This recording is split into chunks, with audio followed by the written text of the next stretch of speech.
Did you see any orchard? Because I wonder, because we consume a lot of fruit juice in the country, and one wonders if we've been trying to develop that particular sector, mangoes, apples, grapes. Did you see orchards when you went around? This is the problem. You see orange juice in Nigeria. You see all these things and people tell you it's great orange juice and all that. But it's not Nigerian. The only component of this thing that's Nigerian is water. All of it is imported concentrates. And yet, as you rightly said, we have vast amount of lands. You know, you go out and ask, if somebody says, I'm selling this fantastic orange juice, you ask them, where is your orchard? No, the orchard is in a foreign country. They pack the concentrate, you bring it here, you use water, you mix it. So what we are doing now is that we are encouraging our investors to get into that. So for example, in Benue State, the Transcorp Group, Tony Elumelu's group and so on, they've done a fantastic job. Mr. President went to commission their factory over there, where they are buying, you know, all the oranges, all in that area, processing it with a local plant. That's what we need, you know.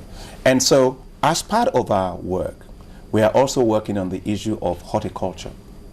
If you take from Taraba, you go to Jos, you know, God give us peace all around those areas. They're some of the best lands you have for horticulture and floriculture, right? And so, DHL sends, for example, to this country 767 planes every day. They come in, they land, and they go.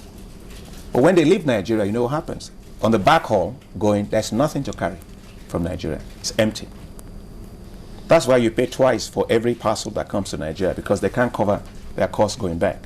So we are already working with them now. We have created a group that is called, you know, Fresh Produce Growers Association of Nigeria, to produce and export fresh vegetables from Nigeria to other countries. So those are some of the things we are doing to grow that sector as well. That's one area I was just about to ask, because, you know, he raised the issue of, you know, keeping things constantly in season, whether they're in season or they're not. And one of the things is vegetables. For instance, tomatoes, you know, peppers and all those things that come in seasonally.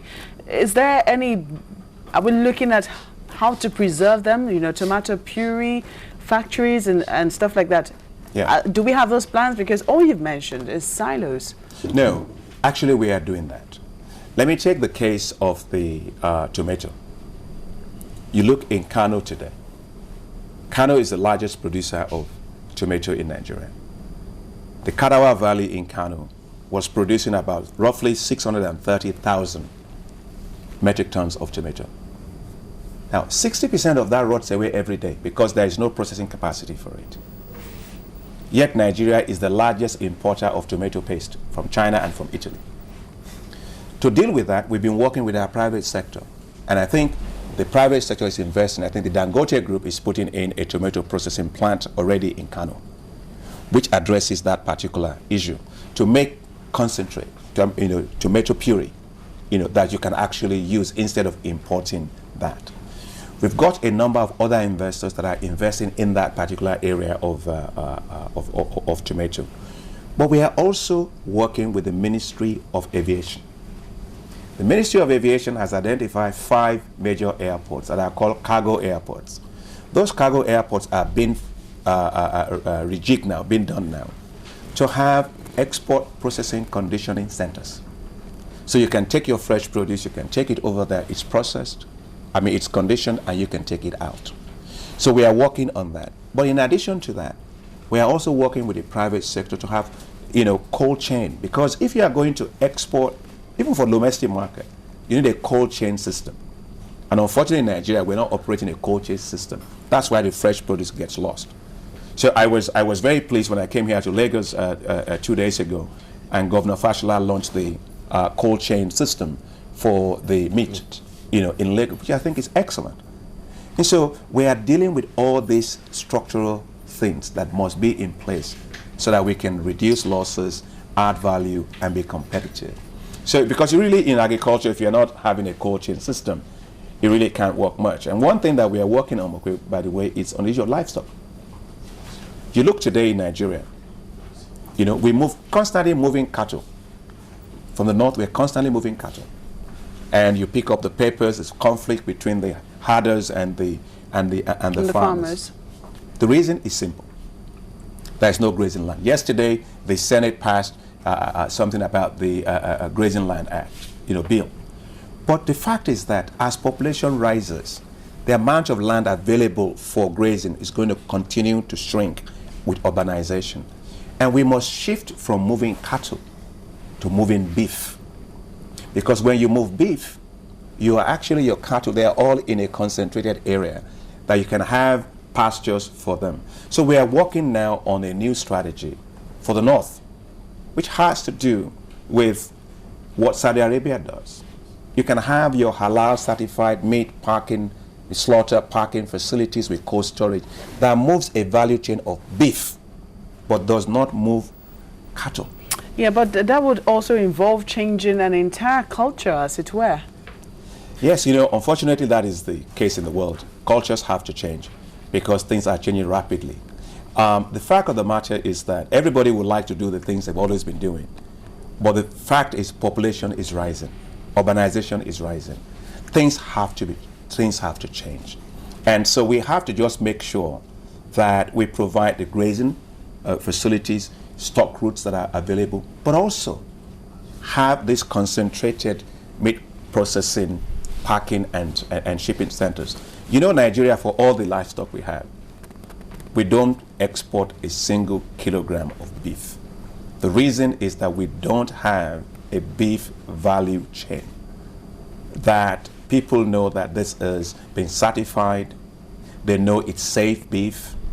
And so when you move into meat processing, packing, and that chain is certified, and therefore you can export beef, and we should be exporting. What about poultry?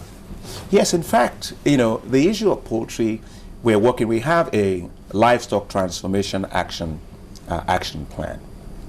What happens in the poultry sector is you have an issue first with issue of feed. The cost of feed is high. And so we're working on that by accelerating the production of maize and also of soybean. When I became minister, I found out that in the country we only had 540 tons of soybean seed, right? And you need that to make soybean meal. And so we are working very actively. We have a strategy for that. The second thing we are doing in poultry is that for poultry you have you need what they call grandparent stock. And so this grandparent stock is the key for the poultry industry. But we've been importing this grandparent stock and the parent stock for a long time. But again, as an economy, we must not be a prodigal economy, where we constantly are not looking at what we have. We're constantly bringing in what we don't have. I mean, what we have at home. So we have in one of our centers in my ministry, which is, they've produced what is called Chika Brown. Chika Brown is a fantastic grandparent stock. So we are now supporting them to be able to expand that. And the other thing that we are doing in the poultry industry, which has to do with eggs.